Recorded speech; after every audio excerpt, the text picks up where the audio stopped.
Hello बच्चा party, कैसे हैं आप? आई होप कि आप एकदम फिट एंड फाइन होंगे। और बच्चों, आज मैं आपके लिए लेकर आया हूं करंट इलेक्ट्रिसिटी का लेक्चर नंबर 10। और आज का टॉपिक बच्चों बड़ा ही इंटरेस्टिंग है और बहुत फिलोसॉफिकल कहिए, डेप्थ कहिए, है ना।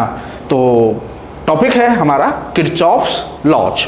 ठीक है, तो आज हम किरचॉफ्स लॉ करेंगे। किरचॉफ्स लॉ से how to solve circuits with the help of Kirchhoff's law. तो बड़े बड़े सर्किट हमें दिए हुए हैं साहब, और हमको किरचॉफ्स लॉ से उनको सॉल्व करना होता है। तो इतनी गारंटी दे रहा हूँ बच्चों कि किरचॉफ्स लॉ आज के बाद आपको टफ नहीं लगेंगे। अगर आपको ऐसा लगता है कि ये टफ हैं या ये हमारी समझ में नहीं आते हैं, तो गारंटेड, ये गारंटी है मेरी कि आज के बाद आप ये कहेंगे कि भाई किरचॉफ्स लॉ तो बड़े आसान होते हैं और इनसे क्वेश्चंस को करना तो बड़ा ही आसान है, ये तो यूं ही हो जाता है। ठीक है, तो आज का टॉपिक बच्चों किरचॉफ्स लॉ। और किरचॉफ्स लॉ पर जाने से पहले बच्चों हम थोड़ा सा इसका हिस्टोरिकल बैकग्राउंड समझेंगे। और मैं आपको ये बात शुरू से कहता आ रहा हूँ कि पढ़ना और सीखना दो अलग अलग चीज़ें होती हैं। किरचॉफ्स लॉ को पढ़ लिया कि साहब किरचॉफ का फर्स्ट लॉ ये है, सेकंड लॉ ये है, सवाल कर लिए, ठीक है, हो गया साहब। नहीं, एक होता है सीखना, है ना, कि किरचॉफ्स लॉ क्या हैं, कैसे हैं, कहाँ से आए, क्यों आए, है ना, किस तरह से फिर ये आगे हमारी हेल्प करेंगे, इनसे किस तरह से हम अपनी प्रॉब्लम सॉल्व करेंगे, वो सब कुछ फिर सीखना होता है। कहने का मतलब बॉटम टू टॉप हमको सब कुछ सीखना है। ठीक है, तो मेरा कहने का मतलब ये है बच्चों कि किरचॉफ साहब ने अपने लॉ दिए थे। तो सबसे पहले हम ये जानेंगे कि भाई किसी न किसी की कोई ना कोई वजह होती है। किरचॉफ ने ये लॉ दिए थे, क्या वजह रही? जैसे आपको याद होगा इलेक्ट्रोस्टैटिक्स में हम गॉस लॉ पढ़ा था हमने, तो मैंने आपको वहाँ बताया था कि गॉस लॉ की क्या आवश्यकता थी, क्या नेसेसिटी थी, गॉस ने उस लॉ को क्यों दिया था। तो वहाँ हमने पढ़ा था कि Gauss law is the alternative of Coulomb's law. Means कुछ काम ऐसे थे जो कूलॉम्स लॉ से करने पर हमें परेशानी दे रहे थे, है ना, और कई बार हम कर भी नहीं पा रहे थे, है ना। तो उस समस्या का समाधान करने के लिए गॉस ने अपना लॉ दिया था। ठीक है, तो ठीक वैसे ही बच्चों अब हम ये जानना चाहेंगे कि किरचॉफ साहब ने जो अपने ये लॉ दिए थे, जिनको हम KCL KVL के नाम से जानते हैं, है ना, कोई जंक्शन रूल कहता है, कोई लूप रूल भी कहता है, कोई KCL किरचॉफ्स करंट लॉ कहता है, कोई किरचॉफ्स वोल्टेज लॉ कहता है, दो लॉ हैं। तो वो लॉ फिजिक्स में आए क्यों थे, किरचॉफ साहब के माइंड में वो आए क्यों थे, है ना। तो ये सबसे पहले समझते हैं। तो बच्चों सबसे पहले है हमारा need for Kirchhoff's laws. Need for Kirchhoff's laws. तो सबसे पहले एक चीज समझिएगा कि जो आपकी सर्किट होते हैं, सर्किट्स, तो जो सर्किट्स होते हैं बच्चों वो आपके दो टाइप के होते हैं। कैसे? दो टाइप के। पहला आपका होता है सिंपल सर्किट। जो सर्किट है वो आपका सिंपल हो सकता है, और दूसरा आपका कॉम्प्लेक्स हो सकता है। क्या हो सकता है साहब? कॉम्प्लेक्स। अब सिंपल और कॉम्प्लेक्स का मतलब मैं आपको लास्ट लेक्चर में भी बोला था, जहां हमने मेथड ऑफ सक्सीसिव रिडक्शन पढ़ी थी, कि सिंपल का मतलब ये नहीं है कि सर्किट छोटा होगा। सर्किट खूब बड़ा हो सकता है, खूब बड़ा हो सकता है, लेकिन सिंपल का मतलब होता है कि in these circuits we can identify series and parallel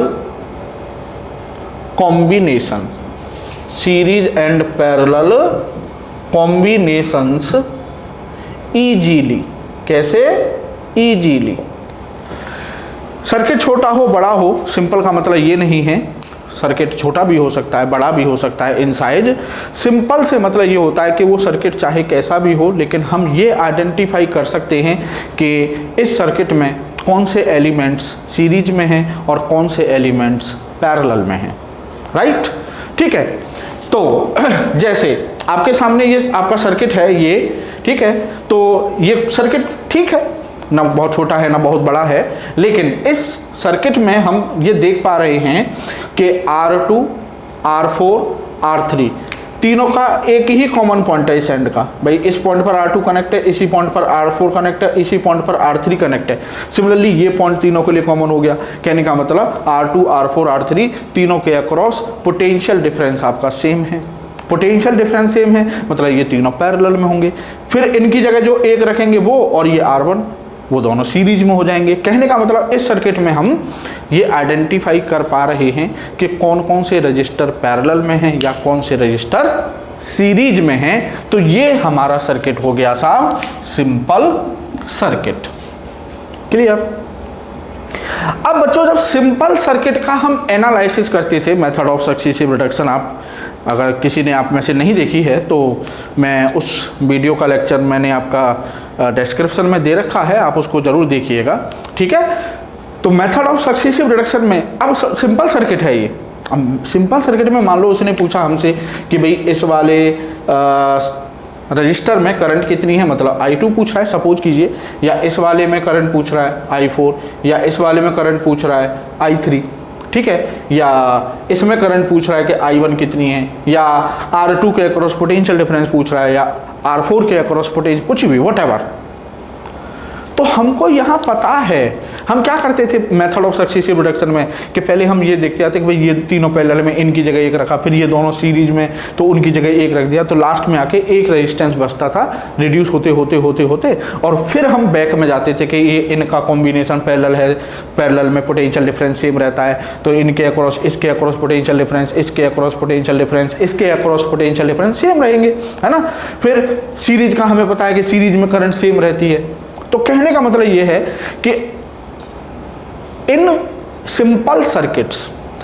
simple circuits हम ये जानेंगे कि सीरीज पैरेलल कॉम्बिनेशन में ये है, और सीरीज कॉम्बिनेशन में करंट सेम रहती है, पैरेलल कॉम्बिनेशन में आपका पोटेंशियल डिफरेंस सेम रहता है।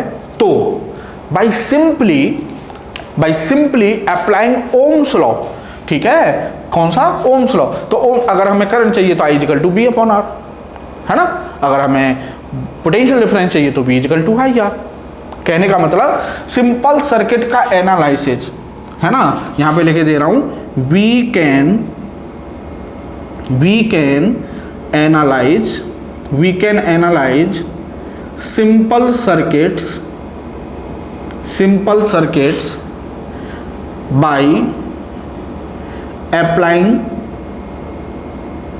Bye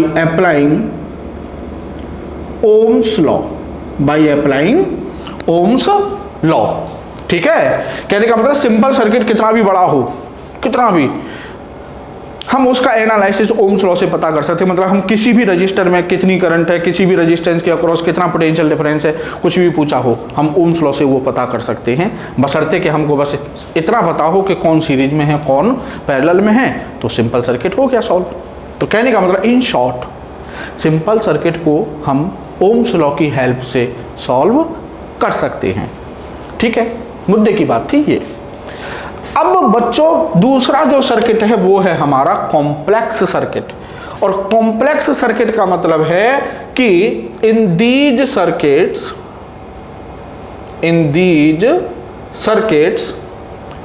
we can not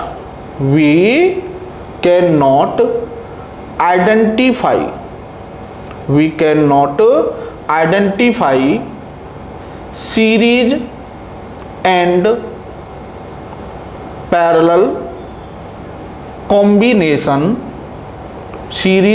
parallel combination at all। Clear. कहने का मतलब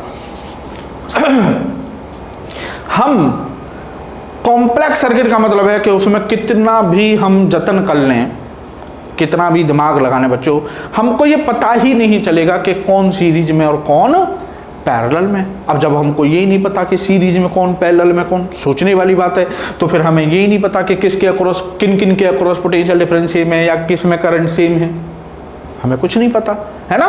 तो जब हमें यही नहीं पता कि क्या किस में क्या करंट है, किस में क्या वोल्टेज होना है, तो कहने का मतलब हम ओम्स लॉ अप्लाई ही नहीं कर सकते, है ना। क्योंकि ओम्स लॉ बच्चों सीधी सी बात है, ओम्स लॉ मान लीजिए आप ओम्स लॉ से करंट पता करना चाहते हैं तो I = ये होता है B नेट और नीचे होता है R नेट, है ना। अब आर नेट का पता करेंगे आप, आर नेट का मतलब इक्विवेलेंट, आर नेट का पता चलेगा जब आपको ये पता हो सीरीज और पैरेलल। इट मीन्स जब आपको सर्किट में यही नहीं पता कि कौन सीरीज कौन पैरेलल, तो आप आर नेट नहीं निकाल सकते, आर नेट नहीं निकाल सकते तो आप आई नहीं निकाल सकते, सिंपल। तो कहने का मतलब ऐसे सर्किट जिनमें हम सीरीज और पैरेलल आइडेंटिफाई नहीं कर पा रहे वो कॉम्प्लेक्स सर्किट हो गए, और कॉम्प्लेक्स सर्किट में को हम ओम्स लॉ से सॉल्व नहीं कर सकते। That was the problem, that was the problem, जिसकी वजह से किरचॉफ को सोचना पड़ा कि भाई अब ओम साहब तो फेल हो गए, ओम साहब तो फेल हो गए। अब मान लीजिए हमारे सामने ऐसा सर्किट आ जाए कि उसमें हमको यही नहीं पता कि कौन सीरीज में कौन पैरेलल में, तो फिर हम अब उसको कैसे सॉल्व करेंगे। तो जब किरचॉफ के लॉ नहीं थे तो उस समय इस टाइप का जो सर्किट था वो हमारे लिए एक अनसॉल्व्ड प्रॉब्लम था बच्चों। क्या था? एक अनसॉल्व्ड प्रॉब्लम, मतलब हमें उसका सॉल्यूशन नहीं पता था। तो आई थिंक कि आप समझ गए होंगे कि फिजिक्स में किरचॉफ साहब ने ये लॉ क्यों दिए थे। कहते हैं ना, necessity is the mother of invention, necessity is the mother of invention. तो आवश्यकता ही आविष्कार की जननी है। तो ये आवश्यकता महसूस हुई थी कि भाई इस तरह के सर्किट जब सामने आने लगे, बड़े बड़े कॉम्प्लेक्स जिनमें सीरीज पैरेलल कॉम्बिनेशन पता ही नहीं चल रहा था और ओम्स लॉ उन सर्किट्स को सॉल्व नहीं कर पा रहा था, तो किरचॉफ ने सोचा कि अब इसका क्या तरीका, क्या मेथड, क्या लॉ निकाला जाए जिससे कि हम इस तरह के सर्किट्स को भी इजीली सॉल्व कर पाएँ। क्लियर? तो अब बढ़ते हैं बच्चों आगे। तो आप इसको नोट कर लीजिएगा, आप इसको नोट कर लीजिएगा, ठीक है बच्चों। तो अब आते हैं हम किरचॉफ्स लॉ पर। तो किरचॉफ लॉ को समझने से पहले कुछ किरचॉफ्स लॉ से रिलेटेड टर्म्स हैं जिनको हमें समझना पड़ेगा। जैसे सबसे पहले एक आपका टर्म है जंक्शन। क्या? जंक्शन, ठीक है। तो जंक्शन क्या है? तो junction, junction in a circuit, junction in a circuit is a point where three or more than three resistors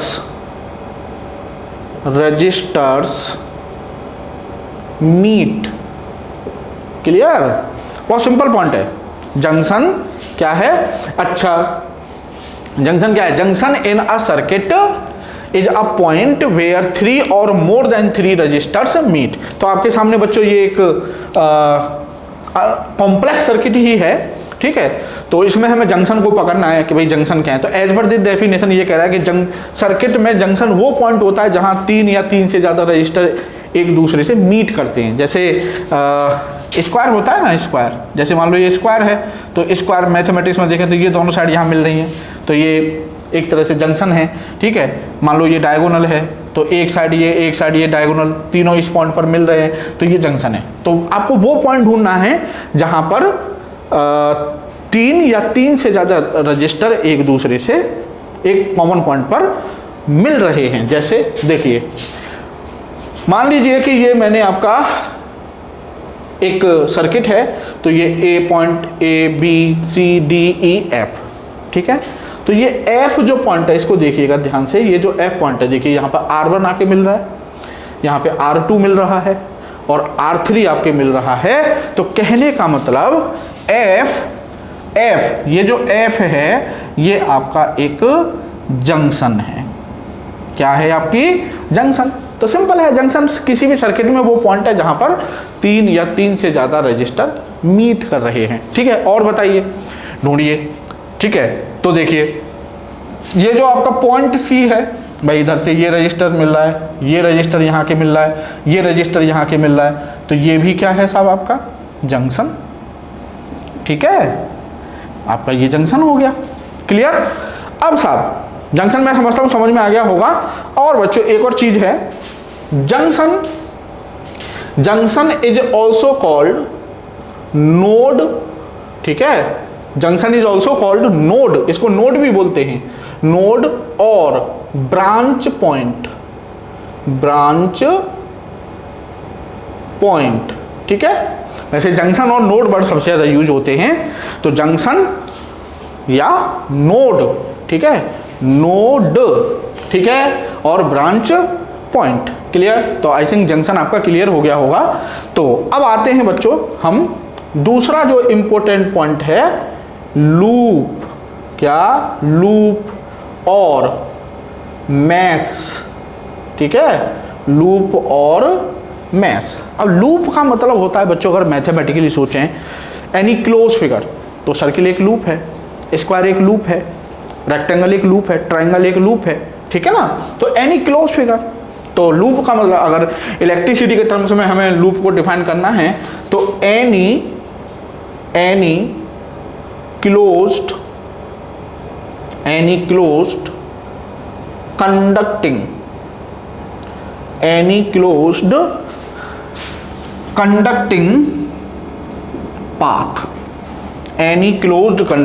path for current, any closed conducting path through which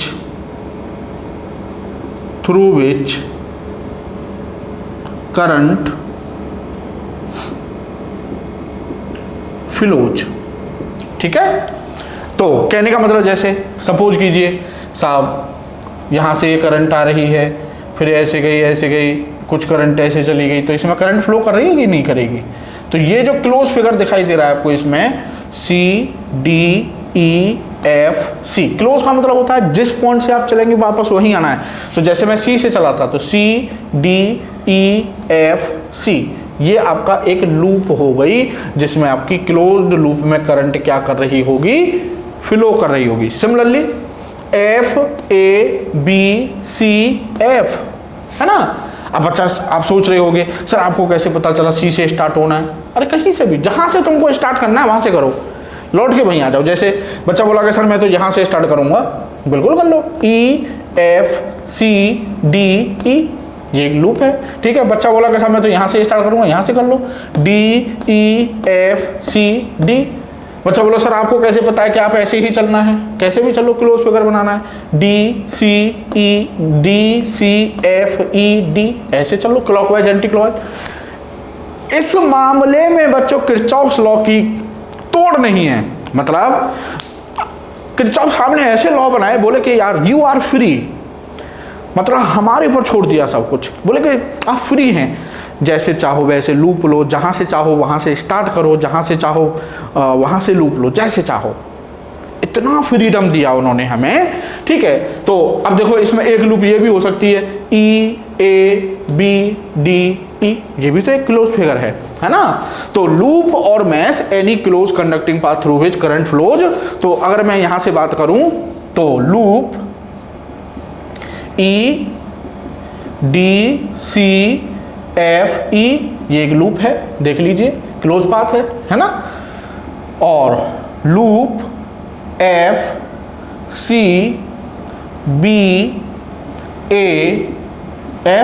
ये एक loop हो गई, ठीक है। और भी बना लो, ठीक है, एक लूप ये हो जाएगी EABDE। बस याद ये रखना है लूप में कि आप जिस भी पॉइंट से स्टार्ट कर रहे हैं वापस आपको वहीं आना है, तब वो लूप कंप्लीट होगी, ठीक है बच्चों।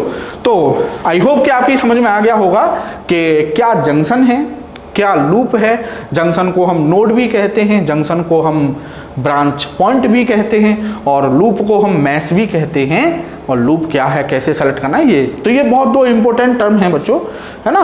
तो अब स्टार्ट करते हैं हम किरचॉफ्स लॉज, ठीक है साहब। चलिए अब तो सबसे पहले आते हैं हम किरचॉफ के फर्स्ट लॉ पर। क्लियर? किरचॉफ के फर्स्ट लॉ पर, तो ये भी अब मैं रफ कर देता हूं, ये तो आपके समझ में आ ही गया ना। तो किरचॉफ के फर्स्ट लॉ पर आते हैं साहब। तो देखिए साहब, सबसे पहले कोई तो इसको बोलता है Kirchhoff's first law, Kirchhoff's first law, ठीक है। कोई कहेगा किरचॉफ्स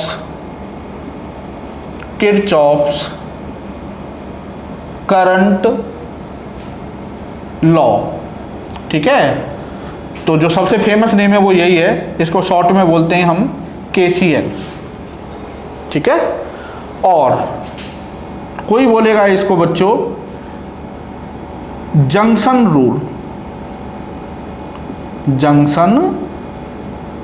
रूल, ठीक है। कुछ भी एक ही है। कोई कहे आपसे भाई बताओ किरचॉफ फर्स्ट लॉ क्या है, कोई अच्छा किरचॉफ करंट लॉ क्या होता है, अच्छा कोई कहेगा अच्छा जंक्शन रूल क्या होता है। तो ऐसा नहीं है, ठीक है ना बच्चा, क्या नहीं पता हो तो अलग अलग समझेगा कि भाई जंक्शन रूल कुछ और होता होगा, किरचॉफ फर्स्ट लॉ कुछ और होता होगा, किरचॉफ करंट लॉ कुछ और होता, नहीं, ये तीनों एक ही लॉ के लिए नाम है, ठीक है। तो किरचॉफ्स फर्स्ट लॉ क्या कहता है बच्चों, तो ये जंक्शन रूल, जैसा कि इसके नाम में छुपा हुआ जंक्शन रूल, मतलब ये कहीं ना कहीं जंक्शन के लिए बात कहेगा कि जंक्शन पर क्या होने वाला है, ठीक है। तो ये क्या कहता है किरचॉफ्स फर्स्ट लॉ या जंक्शन रूल कि सपोज कीजिए कि ये एक सर्किट में ये जंक्शन है, ठीक है, ये आपकी जंक्शन हो गई साहब। अब इस वाले रेजिस्टेंस में सपोज R1 में करंट है I1, ठीक है, और इसमें है करंट आपकी I2, और इसमें है करंट आपकी साहब I3, और इस वाले में है आपकी करंट I4, ठीक है। अब साहब ये है आपकी जंक्शन, इसको हमने नाम दे दिया जे फॉर जंक्शन। तो जंक्शन रूल कहता है कि the sum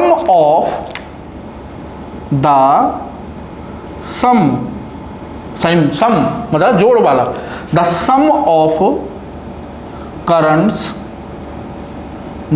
of currents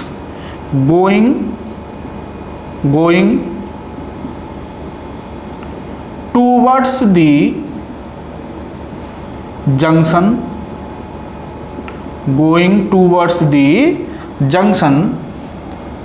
is equal to the currents going away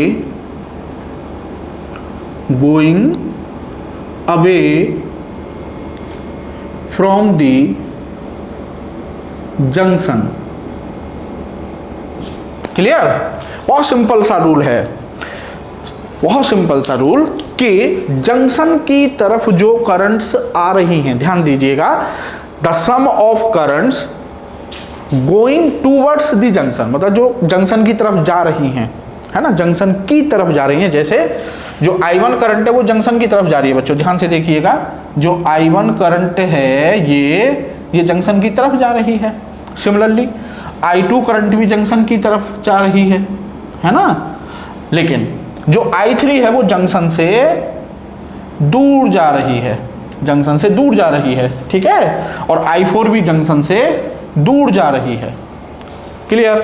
तो किरचॉफ साहब कह रहे हैं, किरचॉफ साहब का जो फर्स्ट लॉ है वो ये कह रहा है कि जंक्शन की तरफ जो करंट आ रही होंगी उनका सम इक्वल होगा जंक्शन से जो करंट दूर जा रही होंगी उनके सम के। तो सिंपल हो गया कि I2 plus I1 plus I2 will be equal to I3 plus I4। ये हो गया साहब आपका जंक्शन रूल, ठीक है। अब बच्चों यहां पर एक बहुत सिंपल सा क्वेश्चन आना चाहिए। देखिए मैं यही आपको बार बार समझाना चाह रहा हूं कि अब मैंने जैसे आपको ये बता दिया, आपको बड़ा अच्छा लगा होगा और आपकी समझ में भी आ गया होगा कि हाँ ये लॉ सिंपली ये बात कहना चाह रहा है, ठीक है। लेकिन मन में क्वेश्चन जो है ना, मन में क्वेश्चन ये आना चाहिए कि भाई किरचॉफ साहब को ये कैसे पता चल गया था, मतलब कि इन दोनों करंट का सम इन दोनों करंट के इक्वल होगा। भाई कुछ तो लॉजिक मिला होगा, उन्होंने कुछ तो थॉट प्रोसेस हुई होगी उनके मन में कि यार ऐसा होता है तो फिर ऐसा होना चाहिए। समझ रहे हैं मैं क्या कहना चाह रहा हूँ, है ना। तो अब हम उस बात पर आते हैं कि किरचॉफ साहब ने ये लॉ निकाला कहाँ से था, या यूँ कहिए कि उन्हें इस लॉ के लिए एक जो की पॉइंट होता है, जो कहते हैं आइडिया, ठीक है, तो कहीं ना कहीं से तो आइडिया मिला होगा उन्हें। तो देखिए साहब, इलेक्ट्रोस्टैटिक्स बहुत अच्छी थी किरचॉफ साहब की, है ना। तो किरचॉफ साहब ने इलेक्ट्रोस्टैटिक्स में बच्चों एक लॉ पढ़ा था, law of conservation, law of conservation of charge, law of conservation of charge. और आप जानते हैं कि वो ये कहता है कि Q विल रिमेन कांस्टेंट, या कहिए Q will remain conserve, charge can neither be created nor be destroyed but it can be transferred from one body to another, पता है। और करंट बच्चों क्या होती है, current is nothing but is the flow of charge. Current का मतलब charge flow कर रहा है, यही तो है, ठीक है। इट मीन्स जब हम ये कह रहे हैं कि I1 करंट फ्लो हो रही है, मतलब यहाँ पर चार्जेज फ्लो हो रहे हैं, इधर से चार्ज फ्लो हो रहे हैं, ये चार्ज फ्लो हो रहा है, ये चार्ज फ्लो हो रहा है ना। अब ये जो हम कह रहे हैं कि the currents coming towards the junction, मतलब charge coming towards the junction, charge ही तो आ रहा है जंक्शन की तरफ, है ना। तो इसका मतलब इधर से चार्ज गया जंक्शन की तरफ Q1, सब है ना, ठीक है। और उधर से चार्ज आ रहा है जंक्शन की तरफ Q2, तो प्लस Q2। अब बच्चों सीधी सी बात है कि जंक्शन पर जितना करंट आया होगा, जंक्शन से दूर उतना ही करंट, जितना चार्ज आया होगा उतना ही चार्ज जाना चाहिए, क्योंकि अगर कम गया, समझना, मान लीजिए यहाँ से 5 कूलम चार्ज आया, यहाँ से 4 कूलम चार्ज आया, तो कितना चार्ज आया जंक्शन पर टोटल 9 कूलम। तो 9, वो ये कह रहा है कि टोटल 9 कूलम ही जाना चाहिए। क्यों? क्योंकि अगर 8 गया तो 1 कूलम कहीं डिस्ट्रॉय हो गया, या 10 गया तो इसका मतलब 1 कूलम कहीं से क्रिएट हो गया। तो ऐसा तो हो नहीं सकता, क्योंकि चार्ज तो कंजर्व रहना है। तो जितना चार्ज आया है जंक्शन पर एज इट इज उतना ही चार्ज दूर जाना चाहिए। It means Q1 plus Q2 का सम इक्वल होना चाहिए बच्चों के, इसके Q3 प्लस Q4 के। होना चाहिए, नहीं होना चाहिए, है ना। मतलब जितना चार्ज आया, ठीक है, ये आपका हो गया Qin, ठीक है, और ये जितना आउट हुआ ये हो गया आपका QO आउट, जितना बाहर गया, है ना। इट मीन्स अब साहब यहाँ से इसको हम ऐसे लिख सकते हैं Q1/T plus Q2/T equal to Q3/T plus Q4/T। Charge पर यूनिट टाइम क्या होता है? करंट। इसका मतलब ये हो गया आपका I1, ये हो गया आपका I2, ये हो गया साहब आपका I3, ये हो गया साहब आपका I4। इट मीन्स जितनी करंट जंक्शन की तरफ आ रही है उतनी करंट जंक्शन से दूर जा रही है।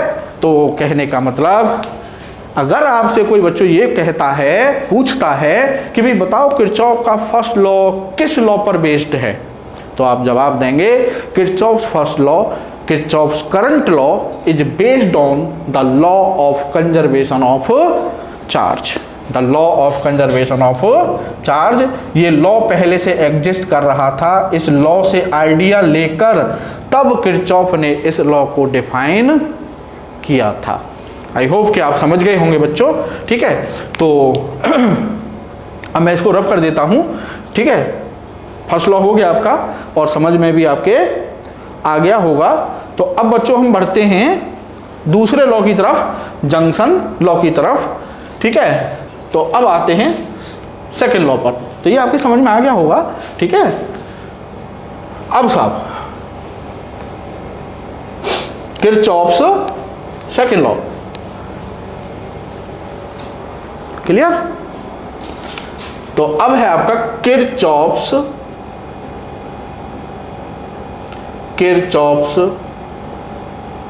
सेकंड लॉ, ठीक है। या दूसरा नाम होता है इसका किरचॉफ्स वोल्टेज लॉ, ठीक है साहब। और loop rule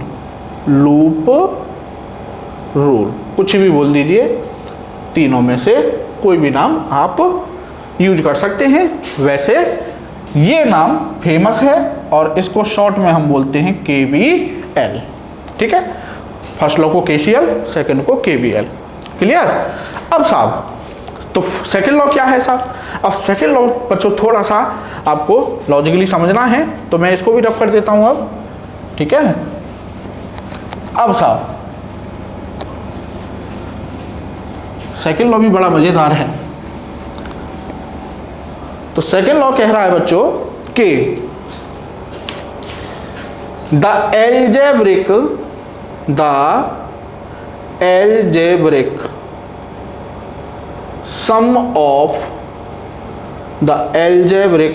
sum of all the potential differences is always the algebraic sum of all the potential differences in a closed loop is always equal to 0, is always equal to 0। ये होता है आपका second law का statement, clear. क्या कि किसी भी loop में, अभी मैंने आपको लूप बताया था ना, जैसे लूप है आपका E D C F E, ये एक लूप है ना, F C B A F, ये एक लूप है। तो किरचॉफ सेकंड लॉ ये कह रहा है कि किसी भी लूप में जितने पोटेंशियल डिफरेंसेस होंगे, मतलब पोटेंशियल डिफरेंस मतलब including potential difference across resistances and EMF of the cell, है ना, EMF ऑफ द सेल। तो यहाँ पर ये जो पोटेंशियल डिफरेंसेज हैं बच्चों, यहाँ पर ये दो पोटेंशियल डिफरेंसेज ये जो हैं, ये कौन कौन से हैं? Potential difference across the resistors and EMFs of the cells, clear. इसमें ये दोनों इंक्लूड है, मतलब उस लूप में जितने भी रजिस्टर के अक्रॉस पोटेंशियल डिफरेंस हैं और जितने भी सेल लगे हुए हैं, जितने भी सेल्स लगे हुए हैं, उन सब का टोटल जो भी पोटेंशियल डिफरेंस होगा उसको कहते हैं बच्चों हम कि उन सब का सम क्या होगा? ऑलवेज 0 होगा। तो इसको हम कह सकते हैं कि सिग्मा मतलब sum, sigma delta V sum of all potential differences is always equal to 0, is always equal to 0, ठीक है। क्या होगा? 0। अभी अब बढ़ाएंगे बच्चों, जैसे अभी मैंने आपको फर्स्ट लॉ बताया था कि किरचॉफ साहब को मतलब उसका आइडिया कहाँ से मिला था, वो लॉ कैसे उनके माइंड में आया होगा, है ना।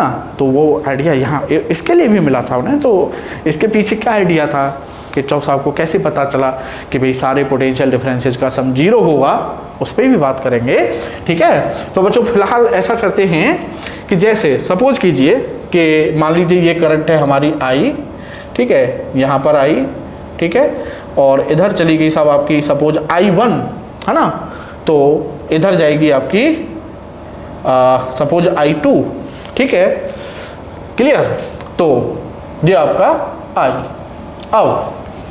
अब ध्यान से देखिएगा, इन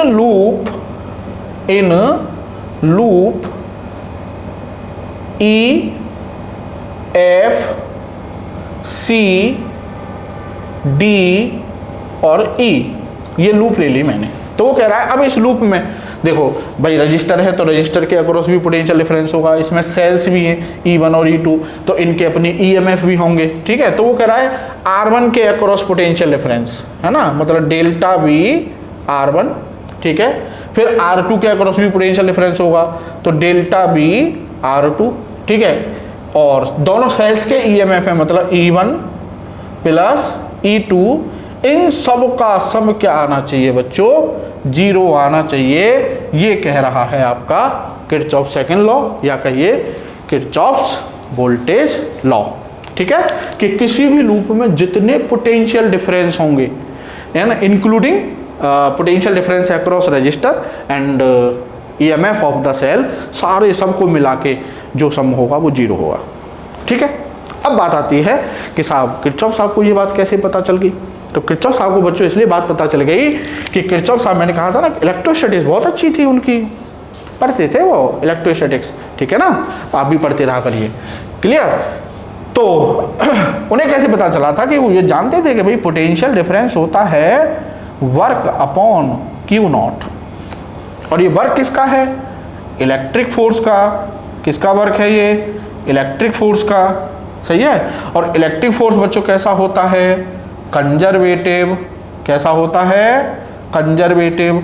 और कंजर्वेटिव फोर्स का राउंड दी ट्रिप मोशन में, राउंड दी ट्रिप मोशन में, in round the trip motion जो वर्क डन होता है कंजर्वेटिव फोर्स का बच्चों, वो ऑलवेज 0 होता है। सिंपल।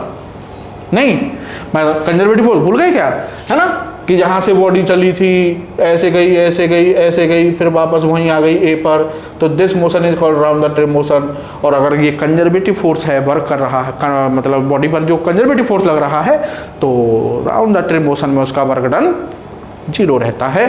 तो अब देखिएगा, सपोज कीजिए हमने लूप ली थी ई, तो इलेक्ट्रॉन ई से चला, इलेक्ट्रॉन, भाई करंट फ्लो का मतलब क्या है, इलेक्ट्रॉन, कंडक्टर के अंदर इलेक्ट्रॉन ही तो फ्लो कर रहा है। तो इलेक्ट्रॉन यहाँ से चला ई से, फिर एफ से सी गया, फिर सी से डी गया, डी से फिर वापस ई पर आ गया।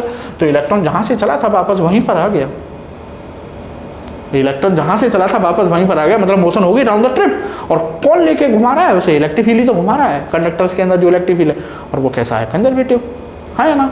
तो कंजर्वेटिव फोर्स का जो वर्क डन है 0, इट मीन यहाँ वर्क डन 0 होगा, तो पोटेंशियल डिफरेंस क्या होगा बच्चों, 0।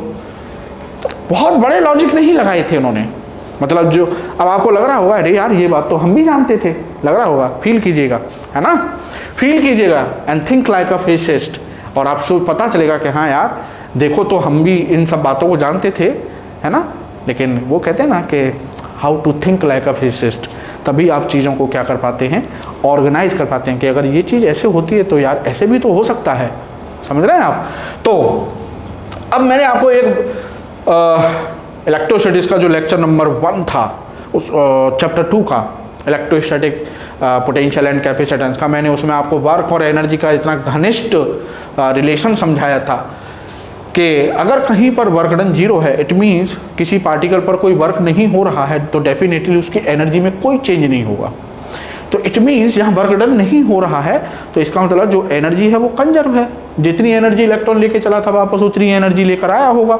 इट मीन्स अगर वर्क डन नहीं हो रहा तो conservation of energy, energy conserve रहेगी। तो अगर आपसे कोई पूछता है बच्चों कि भाई ये जो सेकेंड लॉ है ये किस पर बेस्ड है, तो आप बताएंगे कि KVL मतलब Kirchhoff's voltage law, KVL is based on law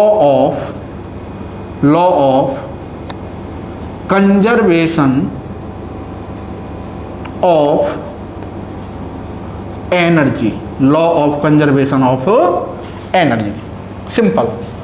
तो जो सेकेंड लॉ है वो किस पर बेस्ड है बच्चों, law of conservation of energy पर। तो ये आपका था Kirchhoff first law and second law, ठीक है। अब बच्चों इसके बाद आपका किरचॉफ सेकंड लॉ जब हम अप्लाई करते हैं तो हमें कुछ साइन कन्वेंशन की ज़रूरत पड़ती है, ठीक है। तो अब बात करते हैं, और ये साइन कन्वेंशन बच्चों बहुत इंपॉर्टेंट है, क्योंकि साइन कन्वेंशन अगर समझ में आ गया तो समझना कि किरचॉफ लॉ आपके समझ में आ गए और अब आपको कभी भी दिक्कत आने वाली नहीं है। और सबसे बड़ी बात मैंने आपको क्या बताई है, अभी एक बात आपने मेरी सुनी होगी ध्यान से, तो कि किरचॉफ साहब ने अपने लॉज में जितनी फ्रीडम दी है हमको, अभी मैं आपको वही दिखाऊंगा कि हम कितने फ्री हैं, मतलब कोई टेंशन ही नहीं रहती कि यार कहीं ये ना हो जाए वो ना हो जाए। किरचॉफ साहब बोले टेंशन मत ले यार, जो करना है वो करता चला जा, टेंशन फ्री बस, ठीक है। तो सबसे पहली बात आती है बच्चों कि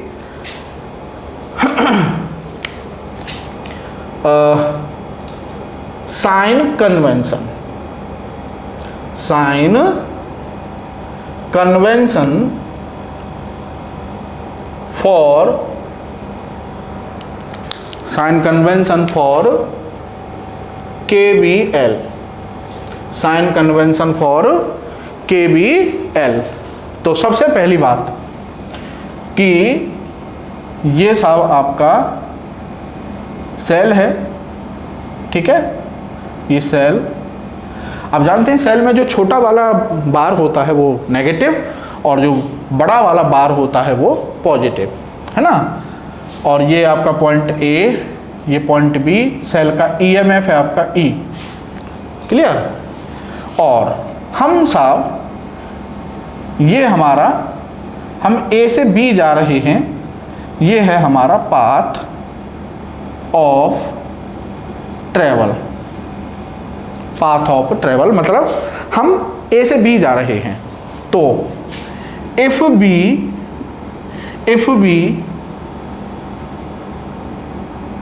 comes out, if B comes out from positive terminal of the cell, if B comes out from positive terminal of the cell, then EMF of the cell is considered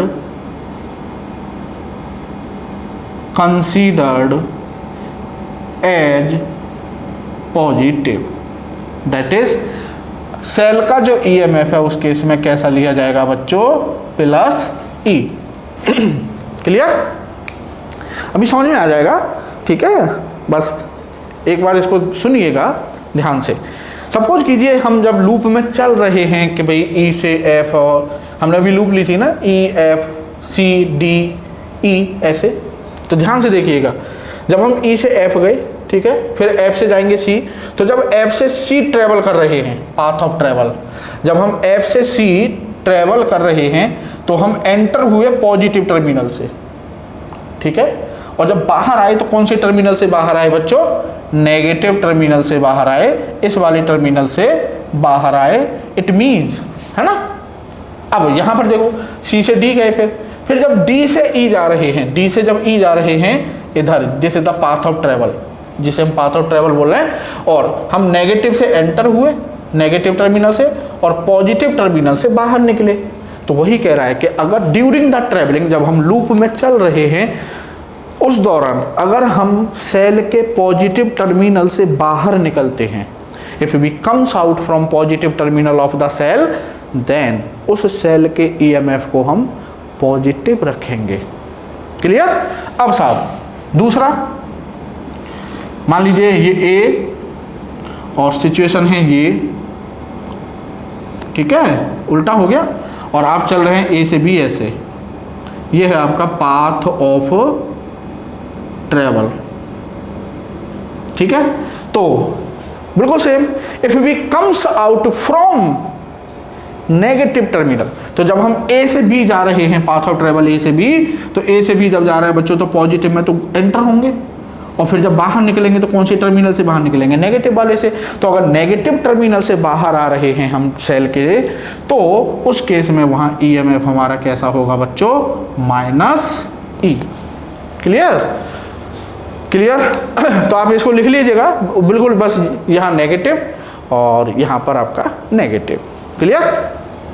तो ये तो है आपका सेल के ईएमएफ के लिए sign convention.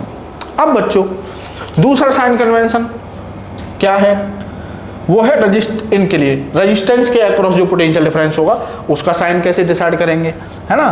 तो if we travel in the direction of, if we travel in the direction of flow of current, then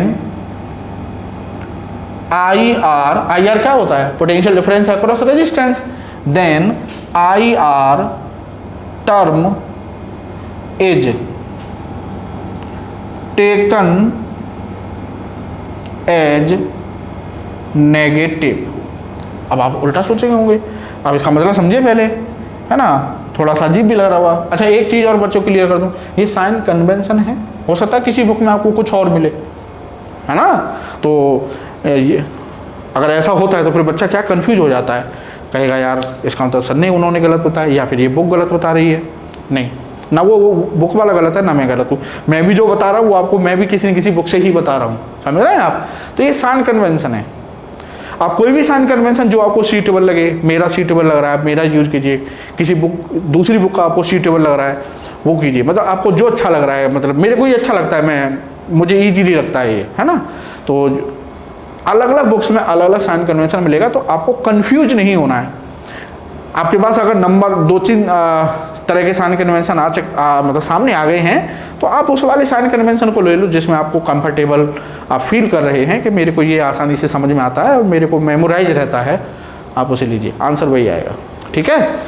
तो अब इसका क्या है साहब, ये कह रहा है कि सपोज कीजिए ये कोई रेजिस्टेंस है, ठीक है, ये आपका A, ये आपका B और इसमें करंट फ्लो कर रही है आपकी I और इसका रेजिस्टेंस है R।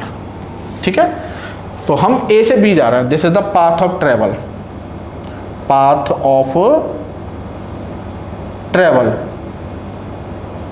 क्लियर। तो बच्चों ये कह रहा है if we travel in the direction of flow of current, मतलब जब हम एक पॉइंट से दूसरे पॉइंट पर जा रहे हैं, जैसे लूप में जाते हैं ना, E से F जा रहे हैं या F से C जा रहे हैं, ऐसे तो हम एक पॉइंट से दूसरे पॉइंट पर जा रहे हैं, तो वो कह रहा है कि अगर हम करंट की डायरेक्शन में चल रहे हैं तो करंट देखिए A से B फ्लो कर रही है ना, और हम भी A से B जा रहे हैं तो हम करंट की डायरेक्शन में ही तो ट्रेवल कर रहे हैं, A से B। ठीक है। तो वो कह रहा है कि अगर हम करंट की डायरेक्शन में ट्रेवल कर रहे हैं तो इस R के इस रेजिस्टेंस के अक्रॉस जो पोटेंशियल डिफरेंस होगा वो हम नेगेटिव लेंगे। तो कहने का मतलब यहाँ पर जो IR होगा वो हम नेगेटिव लेंगे। अब आप सोच रहे हो यार ये तो कुछ बड़ा अजीब सा लग रहा है ना। तो ये नेगेटिव क्यों बच्चों, ये समझिएगा। आप जानते हैं करंट ऑलवेज हायर पोटेंशियल से लोअर पोटेंशियल फ्लो करती है बच्चों। इसका मतलब जब हम A से B जा रहे हैं, करंट भी A से B जा रही है, तो इसका मतलब A का जो पोटेंशियल है बच्चों वो हायर है, B का जो पोटेंशियल है वो लोअर है, क्योंकि करंट हायर से लोअर फ्लो करती है नहीं करती है। हाँ, इट मीन्स जब हम A से B जाएंगे तो आए कहाँ से थे, A से, मतलब कहाँ से आए, A से, पहुँचे कहाँ पर, B पर, तो फाइनल डेस्टिनेशन हमारा B है, तो ये फाइनल पॉइंट हो गया, ये इनिशियल पॉइंट हो गया। तो जब हम B माइनस BA करेंगे तो फाइनल माइनस इनिशियल, तो फाइनल कम है लोअर, इनिशियल ज़्यादा है हायर, समझ रहे हैं। तो कम में से ज़्यादा घटाओगे तो नेगेटिव ही तो आएगा यार, बताइए, हाँ है ना। तो नेगेटिव आ रहा है IR। क्लियर, मैं समझता हूँ आप समझ गए होगे लॉजिकली। अब साहब उल्टा, कि अगर हम A से B जा रहे हैं, है ना, A से B जा रहे हैं और करंट फ्लो कर रही है साहब B से A, this is the direction of current, और ये आपका हो गया R। क्लियर। और पाथ ऑफ ट्रेवल है हमारा A से B, ऐसे ये हो गया आपका पाथ ऑफ ट्रेवल। क्लियर। तो पाथ ऑफ ट्रेवल हम जा रहे हैं A से B, करंट आ रही है B से A, तो हम करंट के अपोजिट चल रहे हैं। तो वो कह रहा है कि अगर हम करंट के अपोजिट चल रहे हैं, है ना, तो if we travel opposite to the direction of, if we travel opposite to the direction of current, then IR term is taken as positive. Clear? तो IR को हम कैसा लेंगे बच्चों? पॉजिटिव लेंगे, सिंपल है भाई। हम जा रहे हैं ये से भी, है ना, करंट फ्लो करती है हायर पोटेंशियल से लोअर पोटेंशियल, तो ये हो गया हायर पोटेंशियल, ये हो गया लोअर पोटेंशियल। ठीक है, अब जब हम ए से बी जा रहे हैं तो हमारे लिए फाइनल बी इनिशियल ए, तो हम फाइनल में से क्या करेंगे? इनिशियल को घटाएंगे, तो फाइनल है हमारा B H higher, B L lower, और हायर में से लोअर घटाएंगे तो पॉजिटिव ही आएगा, हाँ या ना? क्लियर? तो कहने का मतलब this is the sign convention for Kirchhoff's आपका वोल्टेज लॉ KVL या Kirchhoff's second law. Clear? Simple आपको याद रखना है, सेल के अगर पॉजिटिव टर्मिनल से बाहर है, पॉजिटिव टर्मिनल से बाहर आ रहा है तो E पॉजिटिव लिया जाएगा, सेल के नेगेटिव टर्मिनल से बाहर आ रहा है तो E नेगेटिव लिया जाएगा। ठीक है, IR के करंट की डायरेक्शन में चल रहे हैं, करंट की डायरेक्शन में चल रहे हैं तो IR नेगेटिव लिया जाएगा, है ना? उल्टा अजीब सी फीलिंग आती है ना? और अगर करंट के अपोजिट डायरेक्शन में चल रहे हैं तो IR पॉजिटिव लिया जाएगा। अब बच्चों हम करते हैं कि KVL और KCL से सवाल सर्किट के कैसे होंगे, इस तरह से अब सवाल करेंगे। तो बच्चों अब करते हैं कुछ एग्जाम्पल्स क्वेश्चंस। KCL के क्वेश्चंस करते हैं पहले। ये एग्जाम्पल नंबर 1 है, और KCL का मतलब है बच्चों जंक्शन रूल, तो मतलब वो जंक्शंस पर अप्लाई होता है, ये ध्यान रखिएगा। तो देखिए यहाँ पर ये एक जंक्शन है, ठीक है भाई, एक ये ब्रांच, एक ये वायर, एक ये वायर मिल रहे हैं, फिर ये एक ब्रांच हो गई बच्चों, ठीक है, एक ये तीनों मिल रहे हैं यहाँ पे, फिर एक ब्रांच बच्चों ये हो गई। क्लियर? अब साहब क्वेश्चन ये है कि यहाँ से ये 2 एम्पियर, ये 2 एम्पियर, फिर यहाँ कितनी है हमें नहीं पता, फिर इधर 1 एम्पियर गई, फिर यहाँ कितनी है हमें नहीं पता, यहाँ पर आके ये 1.3 एम्पियर।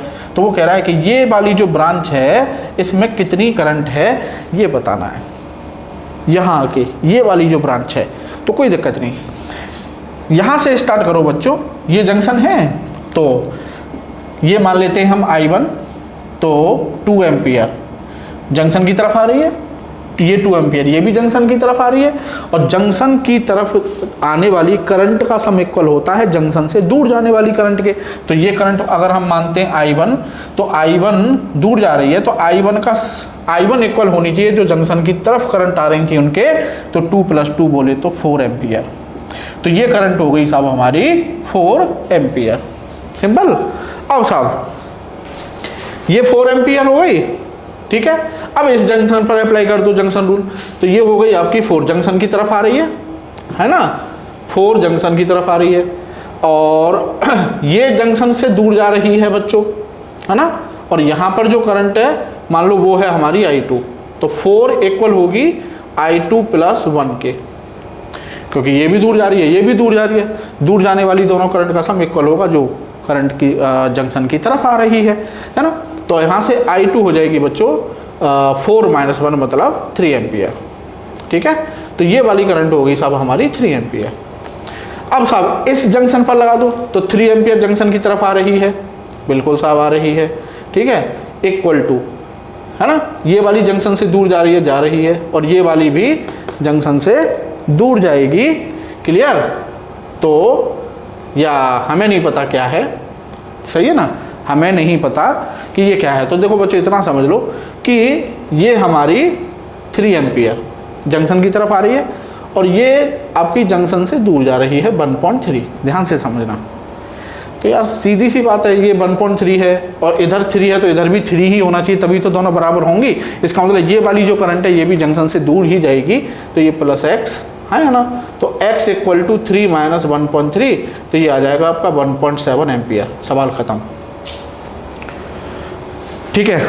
अब साहब अब आ जाओ यहाँ पर, वो कह रहा है कि जब CD जो ब्रांच है ये वाली, इसमें ये जो करंट है ये कितनी है, ये वाली हमने मान लिया I है ये, ठीक है। अब साहब देखिए यहाँ से ये I1 जंक्शन A की तरफ जा रही है I1, और I2 इस जंक्शन से दूर जा रही है और I3 भी जंक्शन से दूर जा रही है।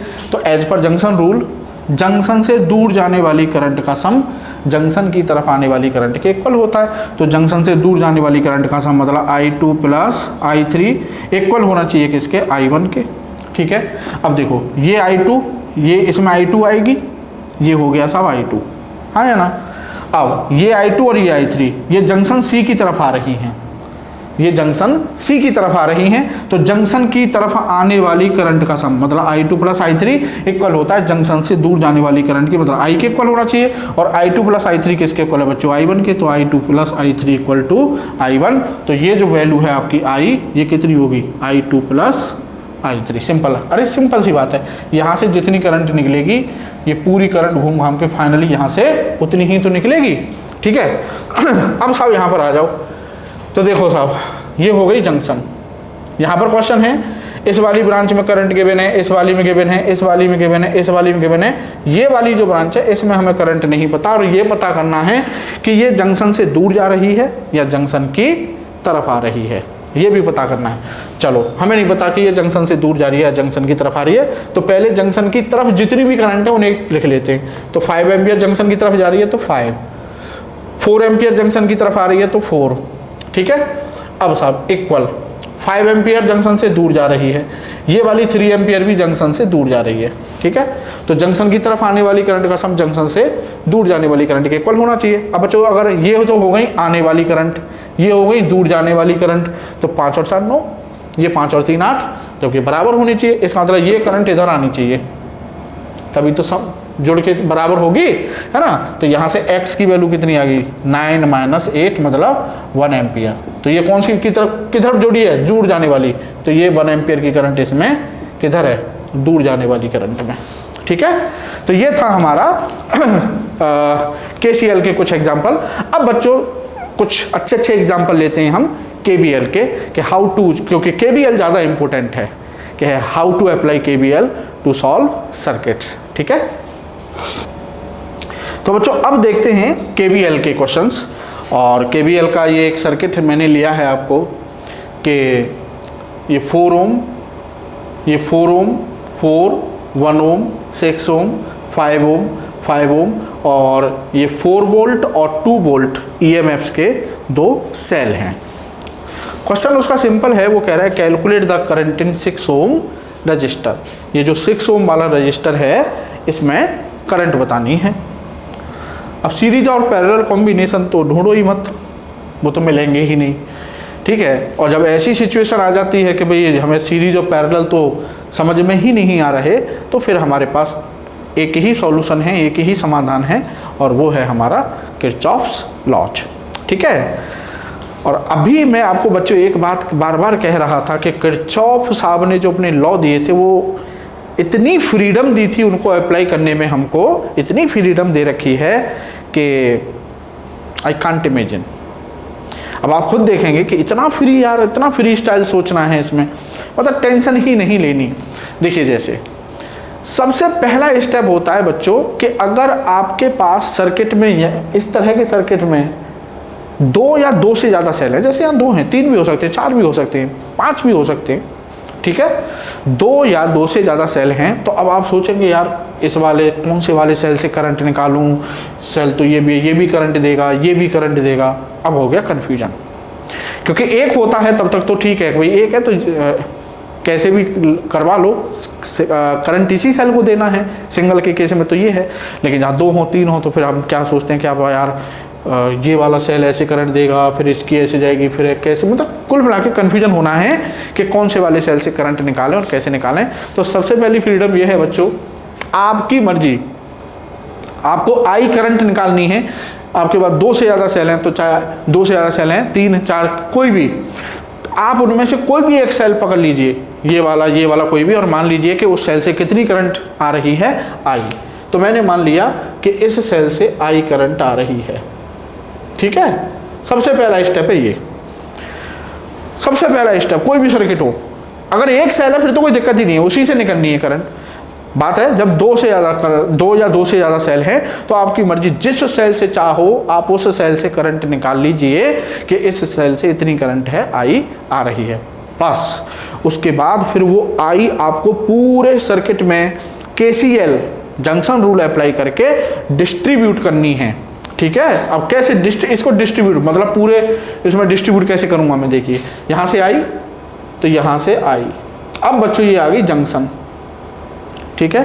जंक्शन पर मतलब करंट डिवाइड होगी, तो आई में से मैंने मान लिया कि इधर गई साहब I1, ठीक है, इधर I1 चली गई। अब इधर कितनी जाएगी मुझे नहीं पता, मान लेता हूँ इधर X है। तो अभी जंक्शन रूल क्या कह रहा था कि जंक्शन की तरफ आने वाली करंट का सम जंक्शन से दूर जाने वाली करंट के इक्वल होना चाहिए। तो I जो है वो इक्वल होना चाहिए X प्लस I1 के। तो यहाँ से X की वैल्यू आ जाएगी I माइनस I1, क्यों, ठीक है। तो कहने का मतलब ये वाली जो करंट है ये हो जाएगी I माइनस I1। क्लियर, समझ में आया, ठीक है। अब साहब उसके बाद अब इसमें ये करंट एजिट आ जाएगी, तो ये हो गई साहब आपकी I माइनस I1। इसमें एजिट आ जाएगी तो ये हो गई I माइनस I1, ठीक है। अब ये आ गई जंक्शन, इन जंक्शंस को नाम दे देते हैं। मान लीजिए ये point A, B, C, D, E और ये आपका F, ठीक है ना। अब देखिए जंक्शन E को देखिएगा, देखो I माइनस I1 जंक्शन की तरफ जा रही है, I1 जंक्शन की तरफ जा रही है, ये I1, ठीक है।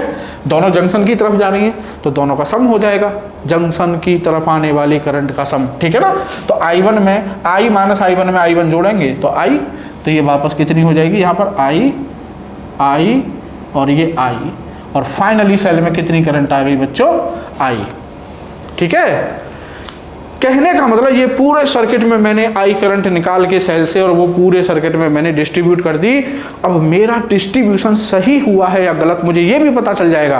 कैसे, सेल से मैंने जितनी करंट निकाली थी वापस उतनी ही करंट आ जानी चाहिए। तो वही हुआ, मैंने आई करंट निकाली थी, आई करंट आ गई, समझ गए। बस अब कितने अननोन हैं इस पूरे प्रॉब्लम में, 2। भाई मेरे को ना तो आई पता ना मेरे को I1 पता, ठीक है। तो यहां पर आपके नंबर ऑफ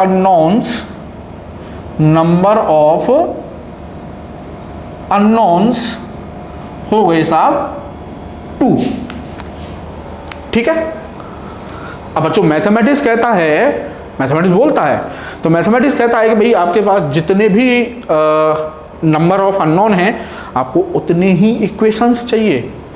कहता नहीं कहता, हमारे पास जितने नंबर ऑफ अननोन हैं उतने ही नंबर ऑफ इक्वेशन चाहिए।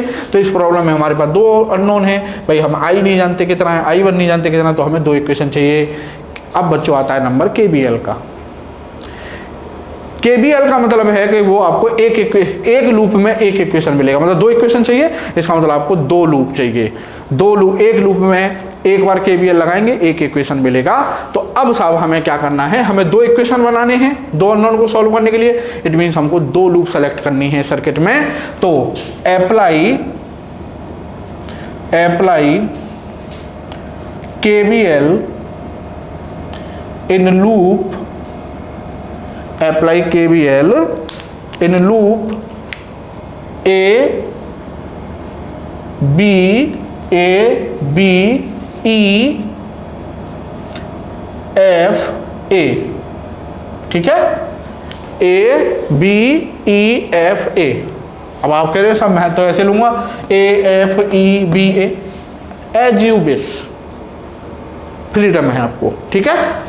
तो लूप ले ली। अब किरचॉफ के भी वोल्टेज लॉ, KVL कहता है कि इस लूप में अब जितने भी पोटेंशियल डिफरेंस हैं, इंक्लूडिंग रेजिस्टेंस के अक्रॉस, इंक्लूडिंग EMF, उन सब का सम क्या होना चाहिए, 0, और उन सबको हमें कैसे रखना है बच्चों, विद साइन, ठीक है। तो जिस एक चीज़ और ध्यान रखनी है कि आपने जिस सेंस में लूप लिए उसी सेंस में फिर आपको ट्रेवल करना है। तो मैंने लिए इस सेंस में A B E F A, मतलब एंटी क्लॉकवाइज।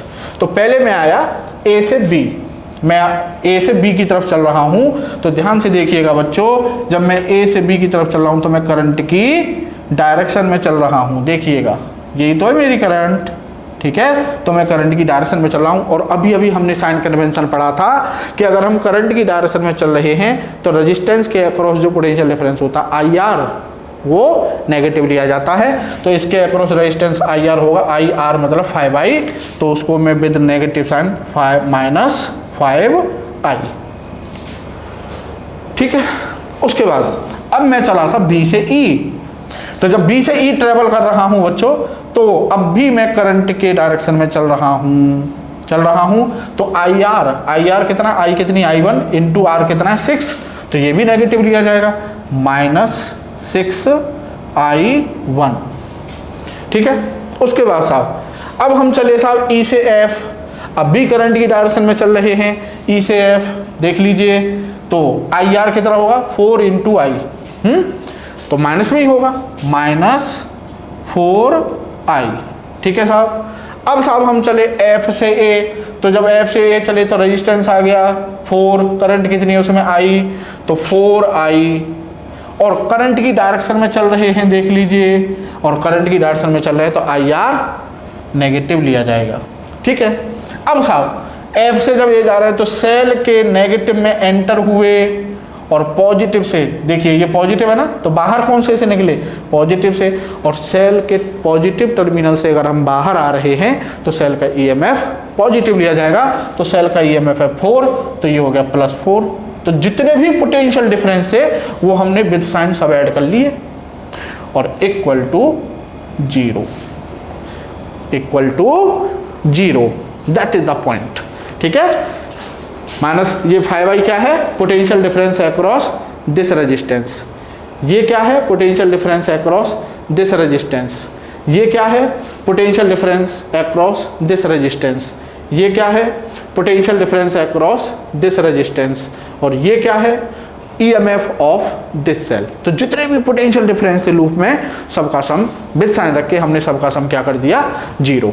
अब साहब इसको फर्दर सॉल्व कर लेते हैं, -5I -4, तो ये हो जाएगा आपका 9 13, मतलब -13I, और -6I1 इक्वल टू -4, तो ये हो जाएगा आपका 13I + 6I1 इक्वल टू 4, ये हो गया साहब हमारा इक्वेशन फर्स्ट, ठीक है। अब साहब एक इक्वेशन बन गया, अब दूसरे इक्वेशन के लिए दूसरी लूप, तो अब लूप ले लेंगे कौन सी, BCDEB, ठीक है। तो apply KVL in loop, apply KVL in loop BCDEB,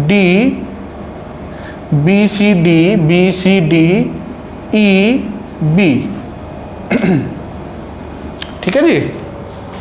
अब साहब तो B से C चले साहब, हम B से C ट्रेवल कर रहे हैं, तो रेजिस्टेंस है 5, करंट है I -I1, तो IR हो जाएगा 5I -I1। करंट की डायरेक्शन में चल रहे हैं, देखिए करंट की डायरेक्शन में चल रहे हैं तो IR नेगेटिव लिया जाएगा, तो ये हो गया नेगेटिव, ठीक है। अब साहब C से D चल रहे हैं, तो ध्यान से देखिएगा, जब C से D की तरफ जाएंगे तो पॉजिटिव में तो एंटर कर रहे हैं सेल के, और नेगेटिव से हम बाहर आ रहे हैं, तो माइनस, EMF कैसा रखा जाएगा, माइनस, तो -2, ठीक है। अब साहब रेजिस्टेंस पे आ जाइए, तो यहाँ 1 ओम करंट कितनी है, I -I1, तो IR मतलब 1, तो ये हो गया रेजिस्टेंस, और I -I1 करंट हो गई, करंट की डायरेक्शन में चल रहे हैं तो IR नेगेटिव लिया जाएगा, तो ये नेगेटिव, ठीक है। अब साहब D से E पहुंचे, तो रेजिस्टेंस 4, ठीक है, करंट हो गई I -I1, और करंट की डायरेक्शन में चल रहे हैं तो नेगेटिव, ठीक है।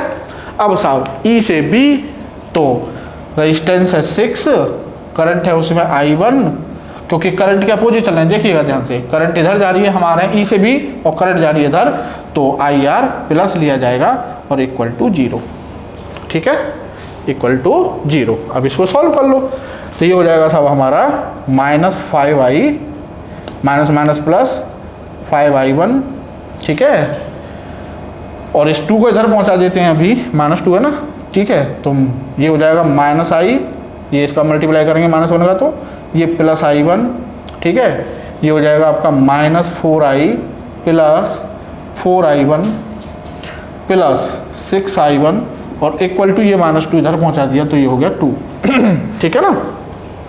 अब साहब i 6 10i मतलब -10i, ठीक है।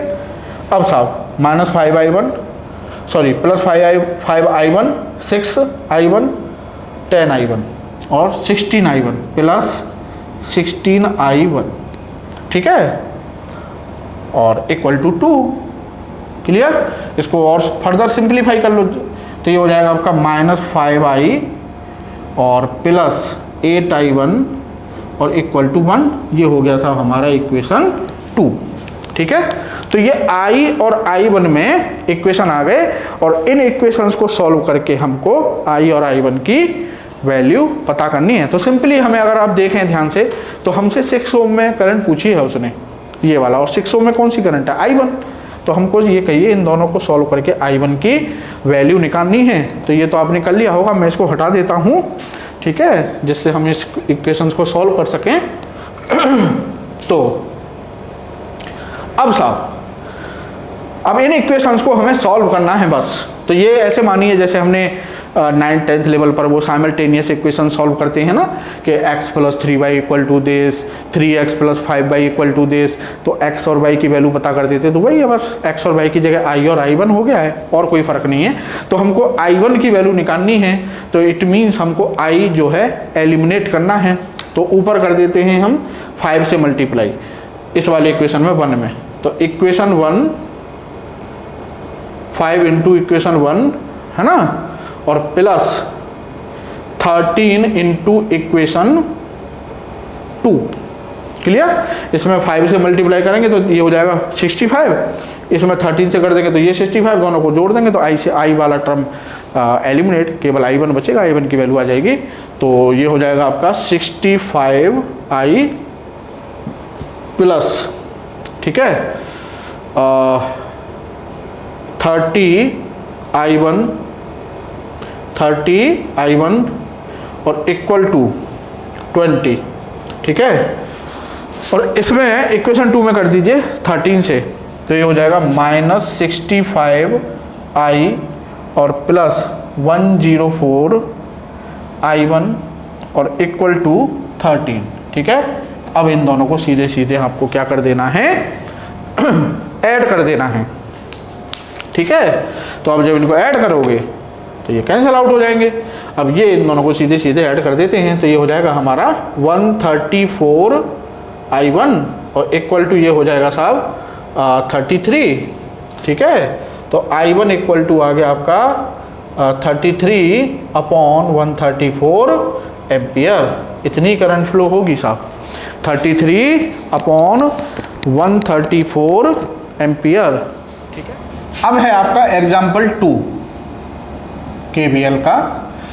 तो ये ABCDEF ये एक सर्किट है बच्चों, इसमें आपके 3 सेल्स हैं, ये E1 2 volt, E2 1 volt, E3 4 volt, ठीक है, और R1 R2 R3 आपके ये रजिस्टेंसेज हैं। एंड वन मोर थिंग, आपको ये जो करंट्स हैं ये मैंने नहीं दी, ये आपको करंट क्वेश्चन में गिवन होंगी। मतलब वो कभी कभी, जैसे अभी मैंने आपको फर्स्ट क्वेश्चन में बताया था कि करंट एज्यूम करिए, जो मन में आए जिस सेल से निकाल लीजिए, फिर उस करंट को आपको पूरे सर्किट में डिस्ट्रीब्यूट करना है। तो कई बार वो आपको सर्किट में खुद से करंट दे देगा कि भाई इसमें I1 है, इसमें I2 है और इसमें I3 है, कोई दिक्कत नहीं, उसने और आसान कर दिया हमारा काम कि हमें करंट एज्यूम करने की दिक्कत नहीं है। अगर आपको वो करंट इस तरह से दे देता है I1 I2, तो फिर याद रखिए कहीं ना कहीं किसी जंक्शन पर आपको जंक्शन रूल लगाना है। जैसे अगर मैं इस जंक्शन डी को लूँ, ठीक है, तो एट जंक्शन, कोई भी जंक्शन ले लीजिए, मतलब कहीं भी आप कह रहे हैं सर आपको कैसे पता चला जंक्शन डी, आप जंक्शन सी ले लीजिए, कोई भी जंक्शन ले लीजिए। तो एट जंक्शन डी, जब भी तो कह रहा हूँ मैं किरचॉफ्स लॉ फ्रीडम, खुली फ्रीडम देते हैं आपको। तो एट जंक्शन डी देखिए, ये जो करंट है आपकी जंक्शन से दूर जा रही है, और ये वाली जो I1 है ये भी तो जंक्शन से दूर जा रही है, ऐसे करके जब भी तो जाएगी इधर, है ना। तो I1 और I2 दोनों दूर जा रही हैं, तो जंक्शन से दूर जाने वाली करंट का सम, मतलब I1 प्लस I2 का सम इक्वल होना चाहिए किसके, जंक्शन की तरफ आने वाली करंट। तो I3 जंक्शन की तरफ आ रही है, ये I3 हो गई, तो इक्वल टू I3, ठीक है। ये हो गया हमारा इक्वेशन फर्स्ट। ये हमें बता रहा है I1 और I2 दोनों का सम इक्वल है किसके, I3 के। याद रखिएगा, अगर आपको सर्किट में इस तरह से उसने करंट खुद से दे दी है तो याद रखिएगा कहीं ना कहीं आपको जंक्शन रूल अप्लाई करना पड़ेगा, और आसान कर दिया उसने काम, ठीक है ना। अब साहब ये हो गया हमारा I3 equal to I1 plus I2। अब कितने अननोन है हमारे पास, अब 2, I1 और I2, ठीक है ना, I1 और I2। तो 2 इक्वेशन चाहिए, 2 इक्वेशन के लिए 2 लूप चाहिए। तो apply KVL in loop, apply KVL in loop A B C D A, ठीक है, A B C D A। तो जब हम A से B जा रहे हैं तो ध्यान से देखिएगा, सेल के नेगेटिव टर्मिनल से बाहर आएंगे बच्चों, भाई पॉजिटिव में एंटर हुए, नेगेटिव से निकले, तो EMF है सेल का 2, तो -2, बेस साइन रखेंगे -2, ठीक है। और करंट है इसमें I1, तो I1 करंट, रेजिस्टेंस है कितना 4, करंट की डायरेक्शन में चल रहा है A से B, भाई करंट भी A से B जा रहा है और हम भी A से B जा रहे हैं, तो IR नेगेटिव लिया जाएगा, तो -4I1, ठीक है। B से C कुछ नहीं, B से C कुछ नहीं मतलब ना कोई रेजिस्टेंस दिया हुआ है ना कोई सेल है, ठीक है। अब आ जाओ C से D, तो जब C से D जा रहे हैं तो यहाँ पर करंट है I2, और C से जब D जा रहे हैं तो करंट है I2, रेजिस्टेंस है 3, और करंट के अपोजिट चल रहा है, देखिए करंट जा रही है ऐसे और हम जा रहे हैं ऐसे, ठीक है ना। तो करंट के अपोजिट, तो प्लस IR कितना है, I2 इंटू 3 मतलब 3I2, क्लियर। और C से D जब जा रहे हैं तो सेल के कौन से टर्मिनल से बाहर आ रहे हैं बच्चों, पॉजिटिव टर्मिनल से, तो EMF पॉजिटिव रखा जाएगा, मतलब +1 और इक्वल टू 0, ठीक है, क्योंकि D से ये जाएंगे तो कुछ नहीं है, ना कोई सेल ना कोई रेजिस्टेंस, बस। अब ये हो गया सब आपका -4I1 प्लस 3I2, और -2 + 1 -1 इधर ले जाएंगे तो 1, ठीक है। ये हो गया आपका equation first, -4I1 plus 3I2 equal to 1, ठीक है। अब आते हैं दूसरी लूप पर, तो अप्लाई KVL, ठीक है। अब आप सोच रहे होंगे कि सर अननोन तो 3 है, I1 I2 I3, अननोन 3 है, लेकिन I3 की वैल्यू जहाँ भी आएगी हम वहाँ I1 प्लस I2 रख सकते हैं ना, तो I3 की वैल्यू तो खत्म हो गई, तो अननोन प्रॉपर्ली तो अननोन कितने हुए, 2, I1 और I2, क्योंकि अगर हमें I1 पता है I2 पता है तो I3 तो हम पता कर ही लेंगे। तो apply KVL in loop D F E C D, D F E C D, तो D से F गए कुछ नहीं, ना सेल ना कोई रेजिस्टेंस। अब साहब F से E की तरफ जा रहे हैं तो करंट आ रही है उल्टी, E से F, है ना, ये ध्यान रखना है करंट की डायरेक्शन। तो हम जा रहे हैं इधर, करंट आ रही है इधर, मतलब अपोजिट चल रहे हैं दोनों, करंट और हम, ठीक है। सेल के कौन से टर्मिनल से निकल रहे हैं बाहर, नेगेटिव, भाई पॉजिटिव में एंटर हुए, नेगेटिव से बाहर हुए, तो -4, EMF -4, और रेजिस्टेंस 2, करंट है उसमें कितनी I3, ठीक है, और करंट के अपोजिट चल रहे हैं तो प्लस, क्लियर। E से C गए कुछ नहीं, न सेल न रेजिस्टेंस, ठीक है। अब साहब C से D की तरफ आ रहे हैं तो करंट के अपोजिट चल रहा है, तो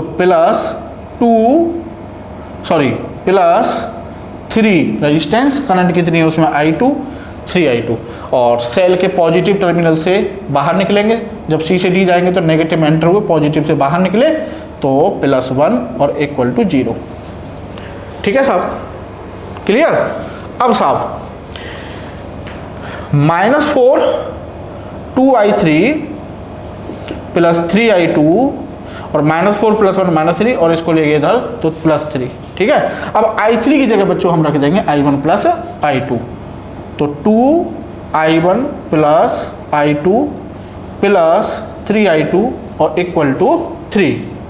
इसको फर्दर सॉल्व करेंगे तो 2i1 + 2i2 + 3i2 equal to 3। Clear, तो ये हो जाएगा आपका 2i1 और प्लस 5i2 और इक्वल टू 3। ये हो गया सब हमारा इक्वेशन सेकंड।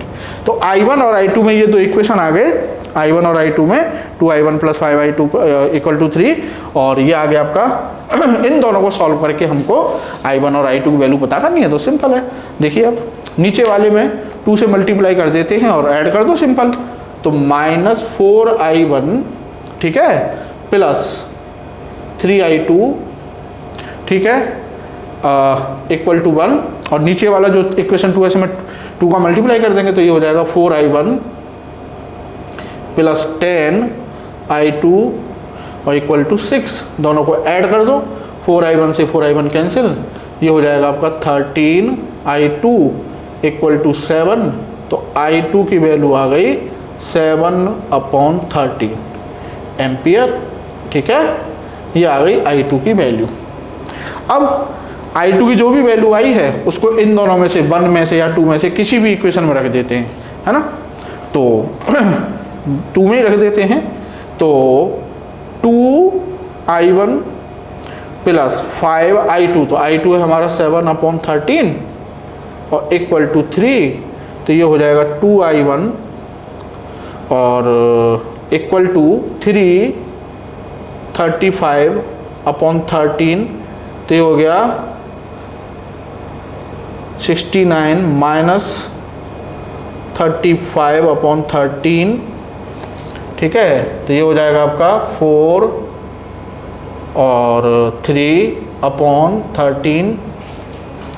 ठीक है साहब, तो i1 की वैल्यू आ गई साहब 17/13 एम्पियर।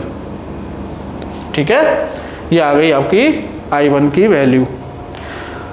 अब जो i1 i2 आए हैं उन्हें यहाँ सिंपल ऐड कर दो, तो i3 हो जाएगी आपकी, i1 कहाँ थी, ये 17/13 और वो है आपकी 7/13, तो ये हो जाएगा आपका 24/13 एम्पियर। लो जी, ओ हो बच्चों, ये होगा आपका 33 × 39, 39 - 35 मतलब 4। ठीक है, तो i1 की वैल्यू आएगी साहब आपकी 2/13। ठीक है, तो i1 2/13, तो ये 2/13 और सॉरी ये हो जाएगा आपका 7/13 2/13। ठीक है, और ये हो जाएगा आपका 9/13। i3 की वैल्यू हो जाएगी 9/13। अब ये एकदम करेक्ट है बच्चों। ठीक है, तो अब साहब देखिए, अब यहाँ पे जैसे मेरे से ये मिस्टेक हो गई थी कि मैं यहाँ 39 की जगह 69 लग गया और आंसर आ गया। क्लियर, मेरे को नहीं, अब मेरे को तो ध्यान आ गया, मैंने आंसर चेक कर लिया, लेकिन सपोज कीजिए मैंने आपने कर दिया, हमें क्या पता कि भाई हमारा आंसर सही आया है गलत आया है, समझ रहे हैं। तो पहली बात, i1 और i2 की जो भी वैल्यूज आई हैं इन दोनों में से किसी भी एक इक्वेशन में रख दीजिए बच्चों। ठीक है, जैसे मान लो मैंने 2 ले लिया, तो 2 × i1 की वैल्यू कितनी आई थी मेरी 2/13, तो 2/13 प्लस 5i2 की वैल्यू कितनी आई है 7/13। ठीक है, और इक्वल टू है ये 3। LHS इक्वल टू RHS आना चाहिए, तो ये हो जाएगा आपका 4/13 प्लस ये हो जाएगा आपका 35/13 और इक्वल टू 3, तो ये हो जाएगा आपका 39/13 इक्वल टू 3 इक्वल टू 3। अगर ऐसा है i1 i2 i3 जो भी है, जितने भी वेरिएबल हैं, जितनी भी करंट है, किसी भी एक इक्वेशन में रखने पर LHS इक्वल टू RHS आ रहा है, इट मीन्स आपका इक्वेशन जो वैल्यूज हैं वो एकदम सही हैं। कई बार ऐसा हो सकता है बच्चों कि जैसे अभी हमने ये डायरेक्शन निकाली, ये हमें गिवन थी और नहीं गिवन होती हैं तो हम एज्यूम करते हैं। और एज्यूम का मतलब तो एज्यूम का मतलब हमें फिक्स थोड़ी पता है कि यही डायरेक्शन है। भाई हमने तो डायरेक्शन मान ली है, वो हो भी सकती है नहीं भी हो सकती है ना। तो एज्यूम के केस में जब हमने अभी जैसे पहला क्वेश्चन किया था एज्यूम करके कि मान लेते हैं ये एक डायरेक्शन है करंट की, और उस केस में कोई करंट नेगेटिव में आ जाए, तो वो ऐसा नहीं है नेगेटिव में करंट आ गई तो आपका सवाल गलत हो गया, नहीं। अगर मान लीजिए जैसे इसी को लेते हैं, मान लो सपोज करो बच्चों ये करंट नेगेटिव आती है, सपोज करो 2/13, तो I1 कौन सी है, ये वाली करंट।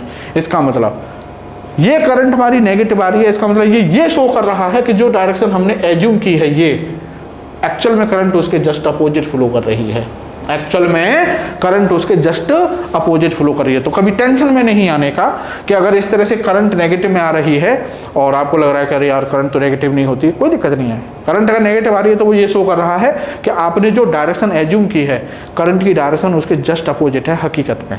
ठीक है बच्चों, तो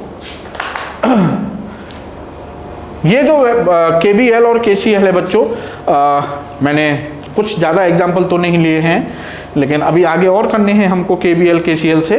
ठीक है, तो आज बतौर मैंने आपको इंट्रोडक्शन बतौर कि KCL क्या है, KVL क्या है, ये क्यों आए, कैसे आए, किसने दिए, कैसे दिए, है ना।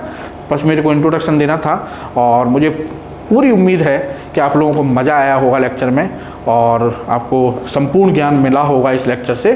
तो आज के लिए इतना ही, लेक्चर काफ़ी लेंदी भी हो गया होगा। ठीक है, तो मिलते हैं आपसे नेक्स्ट लेक्चर में नए टॉपिक के साथ, नए जोश और नए तरीके के साथ। तब तक जय हिंद, थैंक यू।